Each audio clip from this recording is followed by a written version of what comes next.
είναι τόσο εμφανή. Είναι φανερά υπερβολικός, όμως το θέμα του κινδύνου, όπως τον βιώνει το κάθε άτομο προκαλεί άγχος. Και το φες μπορεί να πάει το άγχος. Όταν γνωρίζουμε τη δική του αίρεση του άγχους, τότε αυτό το ονομάζουμε φοβία. Μπορεί να έχουμε φοβία για κάποιο ζώο, για το ύψος, για τους κλειστούς χώρους κλπ. Στις περιπτώσεις αυτές το άγχος συνδέεται με την παρουσία του φοβοβόρου αντικειμένου.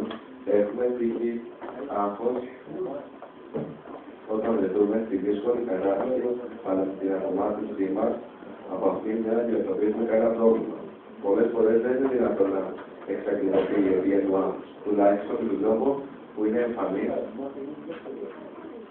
Φοβίες. Οι άνθρωποι που παρουσιάζουν άγχος αυτής της μορφής φαίνεται να ανησυχούν για τα πάντα και να μην μπορούν να ελέγξουν την ανησυχία στους αυτοί. Αυτός ο τύπος άγχους που φαινομενικά δεν συνδέεται με μια συγκεκριμένη κατάσταση, ονομάζεται εγκαινισκευόμενο άγχος. Τις περισσότερες φορές το άγχος είναι ήπιο και εισβάλλει σταδιακά χωρίς να φτάσει με μεγάλες εντάσεις. Ορισμένες όμως φορές παρατηρούνται